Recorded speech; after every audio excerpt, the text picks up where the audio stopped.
Ah, elle est raide celle-là. Hein. Ah ouais, quand tu te réveilles le matin et que tu vois ça. Ah Ah, t'as intérêt de te mouiller la nuque avant de rentrer dans l'eau, hein, c'est moi qui te le dis. Hein. J'ai cru à une blague, un poisson d'avril en retard. Je me suis dit, il a repris les photos de 2022 et il nous les poste comme ça sur les réseaux sociaux, c'est un troll. Non, non, non, non, c'est bien réel, mesdames et messieurs. Fabio Quartararo, depuis ce matin, a prolongé officiellement avec Yamaha pour les saisons 2025 et 2026. Je pense qu'on a eu tous à peu près la même réaction. Pour moi, ça a tenu en 4 mots. Oh putain le con. Oh putain le con parce que au moment où on se parle, à l'instant T, Yamaha est à des années-lumière de pouvoir revenir au premier plan.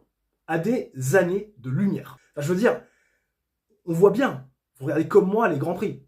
Il y a la Ducati Cup en haut de tableau, qui va couronner un pilote de la marque italienne en fin de saison. Et puis vous avez un championnat intermédiaire, le championnat du Japon, la Japan Cup, où les pilotes Yamaha et Honda s'échangent des politesses pour quelques points à la fin des Grands Prix. Et même si Yamaha progresse, et c'est vrai, on ne peut pas dire le contraire, la Yamaha de 2024 gagne du temps par rapport à 2023 ou par rapport à 2022. Le problème, c'est que dans le même temps, les autres écuries progressent elles aussi mieux et surtout plus vite. Et c'est mathématique, même si j'aimerais me tromper. L'écart qu'il y a aujourd'hui sera toujours le même écart en 2025 et 2026, à moins cataclysme. Alors Fabio Quartararo, quand il prolonge avec Yamaha, la première chose qu'il dit, c'est Yamaha m'a montré qu'il y avait un nouvel état d'esprit, beaucoup plus agressif, et avec ça, on va pouvoir travailler dur et retrouver les sommets, bref, notre rêve. C'est beau la fidélité, c'est magnifique. Mais là, c'est too much. C'est too much. Je n'arrive pas à comprendre comment Fabio Quartararo a pu prolonger avec Yamaha. Imaginons 2 secondes que Ducati se retrouve dans la position de Yamaha. Enfin, je veux dire, Martin, il s'en va, Marquez, il s'en va, Bagnaia, il prend les jambes à son cou. Il n'y a que Fabio Quartararo pour prolonger dans une écurie autant à la ramasse que Yamaha aujourd'hui. Je n'arrive pas à savoir si le mec a manqué de jugeote ou s'il a juste une énorme paire de boules. Alors on va me dire, et ça je l'ai beaucoup vu dans les commentaires sur les réseaux sociaux, il y a certainement des choses qu'il sait et que l'on ne sait pas. Et j'ai envie de dire, j'espère pour lui. Parce que au moment où on se parle avec les informations que l'on a, à aucun moment Yamaha est capable de revenir dans la course pour les podiums et les victoires et donc se battre pour un championnat. C'est juste pas possible. Et c'est pas parce que vous avez amené Alex Rins dans le projet, qui est un très bon développeur, que vous allez forcément réussir votre pari. C'est un peu trop léger. Mais au-delà de ça, parlons juste de ce que l'on sait, nous.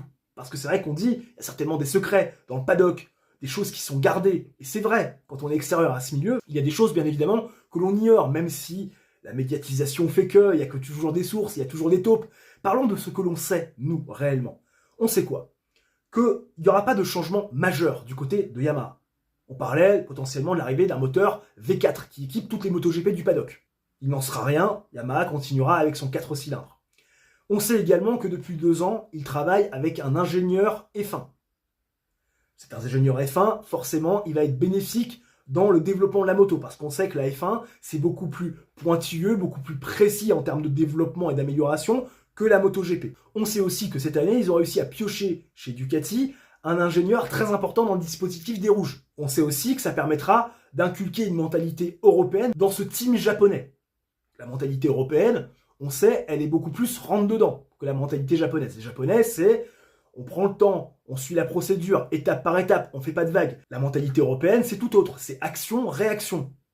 Solide sur les appuis, souple sur les genoux, on est en réactivité, on est toujours dans l'action, dans l'instant présent, pour proposer de la qualité et de la productivité au moment où on en a besoin. On sait aussi qu'il va y avoir de nouvelles concessions pour Yamaha. Oui, Yamaha fait partie des équipes comme Honda qui vont pouvoir avoir multiples concessions cette année pour tester des choses sur les pneumatiques, sur l'aérodynamisme, sur le moteur, bref, sur un tas de choses.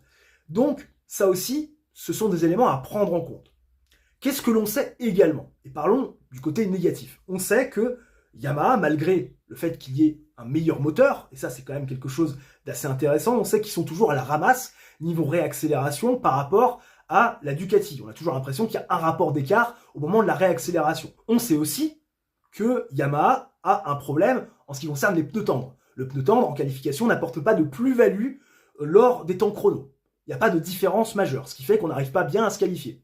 Il y a aussi une dégradation pneumatique qui est à prendre en compte. Souvenez-vous des propos de Fabio Quartararo après la course sprint au Portugal, où il dit « J'ai pas pu chausser les pneus tendres, on savait qu'il allait y avoir une trop grosse dégradation, du coup j'ai chaussé les pneus médiums pour préparer la course longue. » On sait aussi, toujours par rapport aux pneus, qu'on a du mal à la mettre en température sur les premiers tours, et que Fabio Quartararo, sur les 3-4 premiers tours de course, les 5-6 premières minutes, il se retrouve sur des œufs, il perd le contact avec le bon groupe, et même s'il a un bon rythme, derrière, il est incapable de revenir. Voilà ce que l'on sait. Et je pense que quand on a dit ça, on a dit 95% des choses.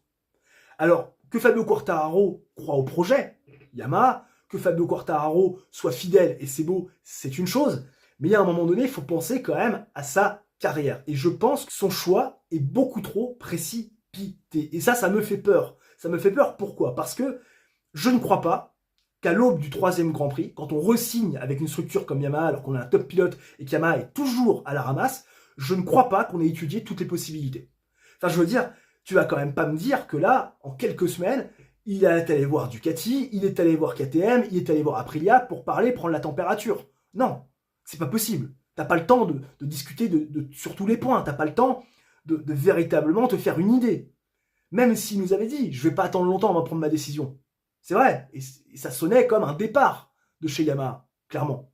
Pourquoi pas Aprilia? Mais dans sa position, si tu as un pilote, on va dire à peu près sensé, si tu as un pilote qui attend véritablement d'avoir une idée des performances, qu'est-ce que tu fais? Tu patientes jusqu'à la mi-saison. Et au moment de la pause estivale, tu prends ta décision. Avec déjà les premiers contacts que tu as pu avoir avec les autres marques. Là, on a le sentiment que son choix est précipité. Alors, je comprends que Yamaha, ça soit quelque part un confort, parce qu'il connaît la structure. Il connaît la structure, il connaît la machine, il connaît les gens, il connaît leur mode de fonctionnement. Il a réussi aussi, quelque part, à les faire bouger, à changer un peu leur mentalité. On sait que Yamaha, pendant des années, ils se reposaient sur le talent de leur pilote, et ils faisaient pas grand-chose pour améliorer la moto. On se souvient que Lorenzo, que Rossi n'étaient pas écoutés. Donc, Fabio, il connaît la maison. Il a de l'influence. On sait aussi, et c'est très important, et on va en revenir à ce sujet, que financièrement parlant, Yamaha peut proposer un contrat beaucoup plus juteux à Fabio Quartararo que ne l'aurait fait Ducati, KTM ou même Aprilia. Parce que même si sur la piste, les machines européennes dominent les machines japonaises et qu'on pourrait penser qu'il y a plus de moyens en Europe qu'au Japon, la réalité c'est que les écuries japonaises sont beaucoup plus riches, il y a beaucoup plus de sous.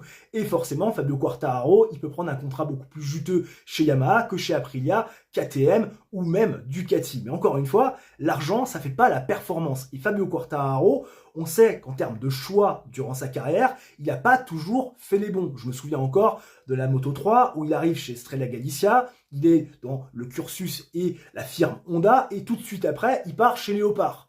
C'est plus une question d'argent que réellement de performance. En plus, à ce moment-là, il y a un changement de motorisation. Derrière, on part en Moto 2 chez Ponce. C'était clairement pas le bon choix à l'époque, quand on connaît le manque de confiance de Fabio Quartararo à ce moment-là, et bien sûr, l'attitude et surtout le caractère et l'exigence de Cito Ponce. On se souvient aussi de son choix d'aller chez Speed Up, qui était quand même à ce moment-là une écurie qui n'avait absolument rien à voir avec celle que l'on connaît aujourd'hui, qui est capable de jouer les podiums, les victoires et donc un championnat en fin de saison. Bref, un Fabio Quartararo qui avait fait des choix à l'époque plus que discutable. Et là, on va pas se le cacher, ce choix est encore une fois très discutable. Donc j'espère vraiment qu'il sait ce qu'il fait, mais sur la base, je ne comprends pas ce choix. Et au-delà de ne pas le comprendre, je n'arrive pas à me projeter sur la potentielle viabilité du projet à moyen ou à long terme. Alors peut-être que ça va fonctionner, peut-être que c'est un coup de génie, mais là, j'ai vraiment le sentiment que c'est un choix précipité et qui a manqué aussi de réflexion.